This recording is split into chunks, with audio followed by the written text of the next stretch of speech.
माँ तू सबसे प्यारी है, माँ तू जग में न्यारी है।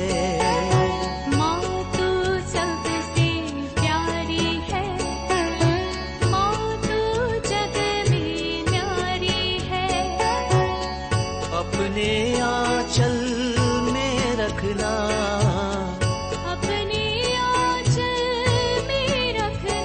हमें वरदानों से भरना। माँ तू सबसे प्यारी है, माँ तू जग में न्यारी है। माँ तू सबसे प्यारी है, माँ तू जग में न्यारी है। Mr. Rajan Samuel, a great missionary in Hindi heartland, first class with distinction.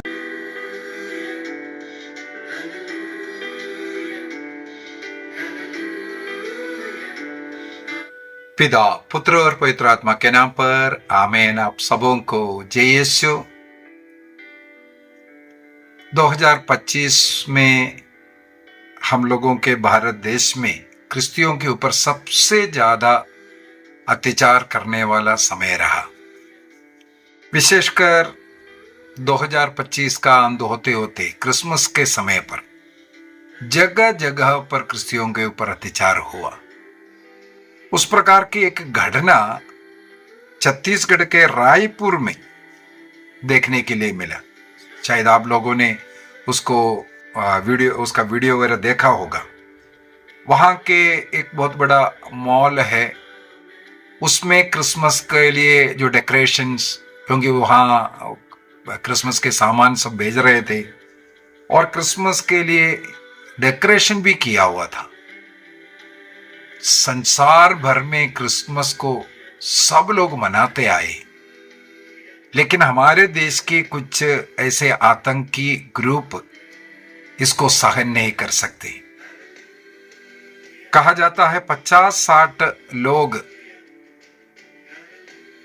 अपने चेहरे को ढककर लाठियां लिए इस प्रकार क्रिसमस का जहां कहीं भी तैयारी कर रहा है, तैयारी चल रहा है या डेकोरेट वगैरह किया हुआ है, वहां तोड़ फोड़ करने के लिए निकले। सर्व हिंदू समाज के और बजरंग दल के कुछ ऐसे आतंकी लोग, कुछ लोग एक टिप्पणी करता हुआ भी मैंने देखा पिछले क्लास में। इन लोगों को ये लोग आतंकी नहीं है, गुंडे लोग हैं, ऐसे ऐसे बोल करके गद्दार लोग हैं। आतंकी शब्द शायद हम लोगों के मन में आते हैं, विदेश से कुछ लोग हमारे भारत देश में घुस आते हैं और बॉम्ब डालते हैं, ऐसे ऐसे लोग, वे लोग भी आतंकी हैं। लेकिन उससे बढ़कर के हमारे देश के लिए सबसे खतरनाक आतंकी है जो हमारे देश में जो पनप रहा है। आतंकी शब्द का अर्थ ये है जहां लोग शांति में, प्रेम में रह रहा है, उनके बीच में आकर के धमकियां दे करके, डरा बना करके वहां अशांति उत्पन्न करने वाले लोग, समाज को इस प्रकार विभाजित करने वाले लोग, हम जो कहेंगे वही चलना है ये बोल करके समाज में नफरतें पैदा करने वाले लोग, लोगों को डराने वाले, लूटने वाले लोग, ऐसे लोगों को ही आतंकी कहते हैं। जो समाज का शांति को भंग करने वाला वही है आतंकी। तो वे लोग जाकर के इस प्रकार तोड़ फोड़ सब मचाया। उस मैग्नेटो मॉल के कर्मचारियों ने पुलिस को खबर दिया। पुलिस आया जरूर है और उनके शायद दबाव के कारण 5-6 लोगों को कुछ पुलिस वालों ने गिरफ्तार किया, जेल भेजा। लेकिन देखने के लिए बात यह है, इस प्रकार समाज में तोड़फोड़ मचाने वाले लोग, समाज में अशांति फैलाने वाले लोग, एक क्रिस्तीय ग्रुप का एक बहुत बड़ा पर्व मनाते वक्त उसको कैसे खत्म करे, इस प्रकार निकलने वाले आतंकी लोग, इन लोगों को 10 दिन के अंदर बेल मिल गया, जेल से बाहर आ रहा है। और उन लोगों का स्वागत कैसे कर रहा है, टीवी न्यूज वगैरह में वही देखने के लिए मिल रहा है। इन बजरंग दल का सर्व हिंदू समाज का जो लोग है, नेता लोग, पॉलिटिशियंस, मालार्पण कर करके जुलूस में उनको लेकर के जा रहे हैं, जैसे कोई हीरो हमारे बॉर्डर में लड़ाई कर करके जीत करके आ रहा है। ऐसे लोग, या विदेश में जाकर के कोई खेल कूद में कप जीत करके आया, मेडल जीत करके आया, ऐसे लोगों को जिस प्रकार फूलमाला डाल करके जुलूस में जिस प्रकार भव्य रीति से लेकर के जाते हैं, इन आतंकियों का स्वागत उसी प्रकार हुआ। हमारा देश का यही हालत है।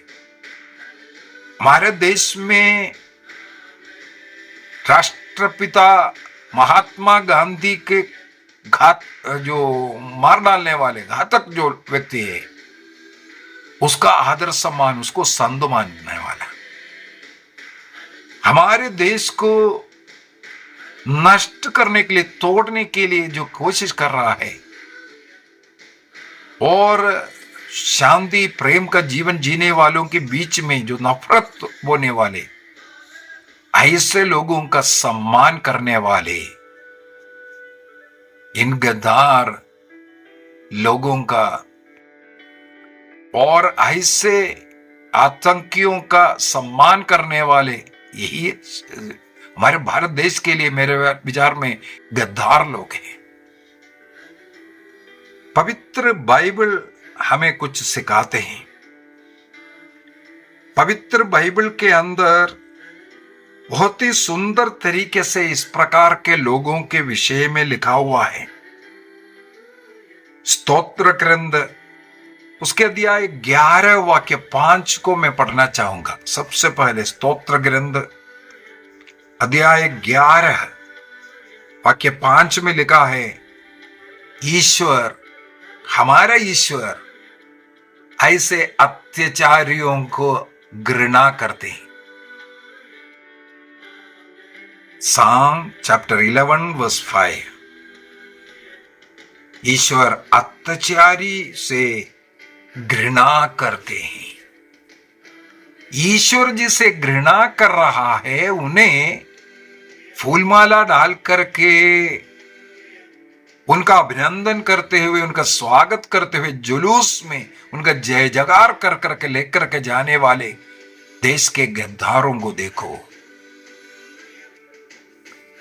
उसी प्रकार रोमियो का पत्र अध्याय 1 को मैं पढ़ना चाहूंगा। रोमियो का पत्र अध्याय 1 आखिरी वचन वाक्य 32 में लिखा है, संत पौलुस लिखते हैं, कुछ ऐसे लोग हैं स्वयं कुकर्म तो करता ही है और कुकर्म करने वालों की प्रशंसा करते हैं। वे ईश्वर का निर्णय जानते हैं कि इस प्रकार के कर्म करने वाले प्राण दंड के योग्य हैं, फिर भी वे न केवल स्वयं यही कुकर्म करते हैं, बल्कि ऐसे कुकर्म करने वालों की प्रशंसा भी करते हैं, मालार्पण करते हैं। महात्मा गांधी जी के हत्या करने वाले का प्रशंसा करते हैं, वाह, उनका मंदिर बना करके उनकी पूजा। और महात्मा गांधी को भारत देश से धीरे धीरे निकालते जा रहे, किनारा कर रहा है। नबी इस्हाक का ग्रंथ अध्याय 5 ईसा मसीह के जन्म से करीब 750 वर्ष पूर्व में ईश्वर ने नबी इसहाक के द्वारा घोषणा किया, बताया। इसहाक का ग्रंथ अध्याय 5 वाक्य 20 को पढ़ता हूं मैं। वहां पर लिखा है, धिक्कार है उन लोगों को जो बुराई को भलाई और भलाई को बुराई कहते हैं। धिक्कार उन लोगों को जो बुराई को भलाई कहते हैं और भलाई को बुराई कहते हैं। और साथ ही साथ सूक्ति ग्रंथ उसके अध्याय 14 वाक्य 12 को भी पढ़ते हैं। प्रोवर्ब्स चैप्टर 14 वर्स 12, वहां पर लिखा है, कुछ लोग अपना आचरण ठीक समझते हैं। इस प्रकार के आतंकियों को, जो देश में अशांति लाने वाले लोगों का फूलमाला कर करके उनका जय जयकार करना, और पॉलिटिकल पार्टीज चाहते हैं ऐसे गुंडे लोगों को धमका धमका करके हमारे लिए वोट बैंक बन जाएगा, वोट पकड़ करके हमारे जीत के लिए हमारे लिए कुर्सी तैयार करके देने वाले, इसलिए ऐसे आतंकी लोग सही है और उनका सपोर्ट करते हैं। इसलिए ऐसे लोग बड़े जल्दी आराम से जेल से बाहर आए, बेल मिला। हमें मालूम है कुछ ही समय पहले उसी छत्तीसगढ़ में, उसी क्षेत्र में 2 सिस्टर लोगों को गिरफ्तार कर जेल में बंद किया। उन्होंने कोई गुनाह नहीं किया, आराम से एक रेलवे स्टेशन में अपना सफर करने के लिए बैठे हैं। झूठे आरोप लगा करके उन्हें गिरफ्तार कर जेल में बंद किया। उन बेहुना लोगों को बाहर निकलने के लिए कितने पापड़ फेलना पड़ा, ये हम सब जानते हैं। लेकिन इन गुंडे लोगों को जेल से बाहर आने में कोई टाइम नहीं लगा। इसका मतलब देश में गुंडागर्दी कर दो, तोड़ फोड़ कर दो, पॉलिटिशियंस ऐसे पार्टी, जिस पार्टी वहां राज कर रहा है, ऐसे गुंडे लोगों को सपोर्ट दे रहा है। इसी वजह से देश में अशांति है। देश में आज शांति भंग होने का पीछे का कारण इस प्रकार के लोग हैं। लेकिन क्रिस्त ने हम लोगों को सिखाया, हमें इस समय पर भी शांति बनाए रखना है। ऐसे कुकर्म करने वालों की कमी कभी संसार के आदि से है, कभी भी इसका कमी नहीं हुआ। हमें मालूम है काइन हाबिल की कहानी, एक भाई दूसरे भाई की हत्या किया, इसके बाद चुपचाप हमने कुछ किया नहीं, ऐसे चल रहा है। ईश्वर काइन से कहते हैं, काइन काइन तुमने क्या किया? तुम्हारा भाई का उस निर्दोष रक्त मुझे पुकार रहा है। इन आतंकी, इन गद्दारों को मालूम होना चाहिए, तुम जिनका ऊपर अत्याचार कर रहे हैं, जिनके विरुद्ध में झूठे अभियोग लगा रहे हैं, उसका एक परिणाम आगे होने वाला है। क्योंकि उन निर्दोष लोगों का पुकार, उनके आंसू ईश्वर को पुकारता है, ईश्वर को पुकारता है, ईश्वर वो सुनता है। जरूर उसका जवाब उन्हें तो मिलेगा ही, न्याय उन्हें जरूर प्रभु देगा, क्योंकि वे निर्दोष है। ईश्वर निर्दोष ऐसे अभागे लोगों के साथ देता है। इसलिए काइन के पास जाकर के ईश्वर पूछते हैं, उत्पत्ति ग्रंथ अध्याय 4 वाक्य 10 में, तुमने क्या किया? तुम्हारा भाई हाबिल का रक्त मुझे पुकार रहा है। आज हमारे देश से इस प्रकार का अत्याचार सहने वाले लोगों का पुकार प्रभु के पास पहुंच रहा है। और पूरे बाइबल के अंदर प्रभु ने स्वयं कहा, तुम्हारे ऊपर अत्याचार करेगा, लेकिन तुम धैर्य बने रहना, धीर बने रहना, क्योंकि वही कार्य वे लोग मेरे साथ किया। यदि हम लोग के सुसमाचार अध्याय 23 को पढ़ेंगे, वहां वाक्य 34 में आकर के क्रूसित प्रभु क्या प्रार्थना करते हैं? पिता से यही प्रार्थना करते हैं, पिता इन्हें क्षमा कर दो, क्योंकि ये लोग नहीं जानते क्या कर रहे हैं। अब कुछ पैसे के लिए वे लोग ऐसा कार्य कर रहा है, पैसे के लालच में। पॉलिटिकल लीडर्स को कुर्सी चाहिए, इसलिए ऐसे गद्दार, ऐसे आतंकियों को पाल रहा है। हमारा देश का भी ऐसे ही हालत होगा आज पाकिस्तान का है। वे लोग इस प्रकार के आतंकियों को बढ़ने दिया, उनके द्वारा उनको कुछ सपोर्ट मिल रहा था। लेकिन आज की स्थिति क्या है? वे लोग ऐसे पनपा, ऐसे शक्ति प्राप्त किया, आज उस देश के लिए वो एक खतरनाक स्थिति बन गया। हमारे देश में भी इस प्रकार के अनेकों आतंकी गुट लोगों के बीच में रह करके, डरा डरा करके और नफरत फैला करके, जात पात के नाम पर लोगों का शोषण करते हुए, अत्याचार करते हुए वे लोग पनप रहा है, उनको लूट करके खा रहा।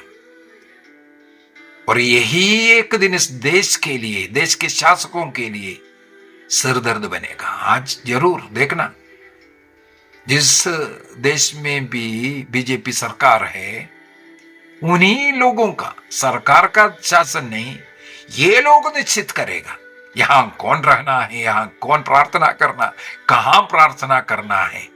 यही गुंडे लोग, ये गद्दार लोग निर्णय करता है। मत्ती का सुसमाचार उसके अध्याय 26 वाक्य 52 में, मैथ्यू चैप्टर 26 वर्स 52 में इस प्रकार का जो आतंकी गतिविधियां या समुदाय में नफरत बोने वाले,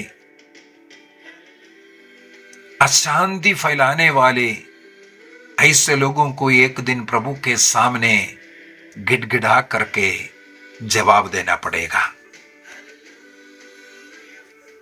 एफेसियों का पत्र अध्याय 5 वाक्य 11 को मैं थोड़ा सा पढ़ता हूं। एफेसियंस चैप्टर 5 वर्स 11, सबसे पहले वहां पर लिखा है, लोग जो व्यर्थ के काम अंधकार में करते हैं, चोरी छुपे, उनसे आप दूर रहे। इस प्रकार का देशद्रोह के कार्य करने वाले, आतंक का कार्य करने वाले लोगों से हम क्रिस्तियों को दूर रहना है। उनका उस नफरत का रास्ता हम अपनाना नहीं है। हमें शांति का और समुदाय में शांति का जीवन जीने के लिए, वो प्रेम, भाईचारा, उसको बढ़ावा देने का कार्य हमें अपने गांव में, अपने ऑफिस में, जहां कहीं भी हम रहते हैं, उस सोसाइटी में हमें प्रेम का बीज बोना है। यहां संत पौलुस ये एफेसियों को लिखते हुए कहते हैं, ऐसे लोग आपके बीच में होगा, लेकिन आपको उनसे दूर रहना है। और वे लोग जो गलती कर रहा है उसको प्रकट करना, उसकी निंदा करना, उसको सहन करना, चुपचाप रहने के लिए संत पौलुस नहीं बोल रहा है। ऐसे अंधकार में जो लोग गलत काम कर रहा है उसको प्रकाश में लेकर के आना है, उसकी निंदा करना है। मैं इस क्लास लेने के पीछे के यही वचन मुझे स्पर्श किया। जब टीवी वगैरह में, न्यूज चैनल वगैरह में उनको जो बेल मिल गया, क्रिसमस में फोड़ तोड़ करने वाले, क्रिस्तीय समुदाय प्रेम, आनंद, शांति का जो त्योहार मना रहा है उसमें अशांति फैलाने के लिए छत्तीसगढ़ में उस दिन बंद का घोषणा करना, और ताकि क्रिश्चियन लोग कोई बाहर ना निकले, त्योहार ना मनाएं, बंद की घोषणा करना और जा करके इस प्रकार का तोड़फोड़ करना और ऐसे लोगों को जल्दी बेल मिलना, जेल से रिहा करना, कितना शर्मदायक बात हमारे देश की स्थिति। और प्रभु का वचन हमें सिखाते हैं कि प्यार का जीवन, शांति का जीवन जीने का ये मतलब नहीं है ऐसे लोगों को उनकी बुराइयों को ढक कर रखना, बल्कि हम बोल करके दे रहा है उसको प्रकट करना, उसको प्रकाश में लेके आना, इन लोगों के ऐसे गलतियों को लोगों के सामने बता करके देना ऐसे। और हमें ऐसे कर्मों से दूर रहना है, शांति का कार्य करना है। हमें मालूम है मत्ती का सुसमाचार अध्याय 5 के अंदर जो 8 आशीर्वचन है उसमें वो वाक्य 9 में लिखा हुआ है, धन्य है वह जो मेल कराता है, शांति और प्रेम से अपने सोसाइटी को मेल मिलाप में बांध कर रखता है, ऐसे लोग ईश्वर का पुत्र कहलाएंगे। जी हाँ, हम चुने हुए लोग हैं, क्रिस्तीय लोग ईश्वर के विशेष रूप से चुने हुए लोग हैं। और हमें हमारी सोसाइटी में प्रेम, वो शांति का कार्य करना है, क्योंकि हम ईश्वर के संतान, ईश्वर के पुत्र पुत्रियां कहलाते हैं। साथ ही साथ जो बुराई करने वालों को बुराई को ढक करके नहीं, उसके उजाला में लेके आना, दूसरों के सामने प्रकट करवाना, ये भी जरूरी है।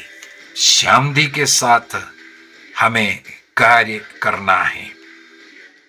मत्ती का सुसमाचार का अध्याय 5 वाक्य 44 में, अध्याय 5 का 44 में यही आज्ञा प्रभु ने दिया है, शत्रुओं से प्रेम करो, आपकी निंदा करने वाले, आपके ऊपर अत्याचार करने वाले ऐसे लोगों के लिए प्रार्थना करो।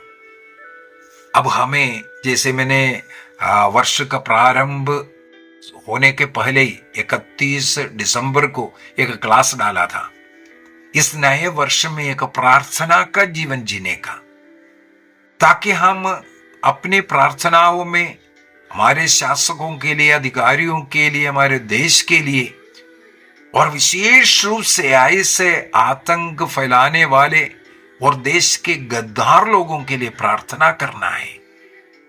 जब हम इनके लिए प्रार्थना करेंगे, पवित्र आत्मा इन्हें मिलेगा और इनका मन परिवर्तन होवे, इनका भी आत्मा बचाए। प्रभु ईसा मसीह इन गद्दार लोगों, इन आतंकियों के लिए भी क्रूस पर मरा है। इन लोगों के पापों का प्रायश्चित भी प्रभु ने किया है। इसलिए हमें यह एक कर्तव्य है, प्रेम का संदेश और भाईचारा हमारे समुदाय में फैलाने के साथ साथ हमें इनके लिए प्रार्थना करना जरूरी है।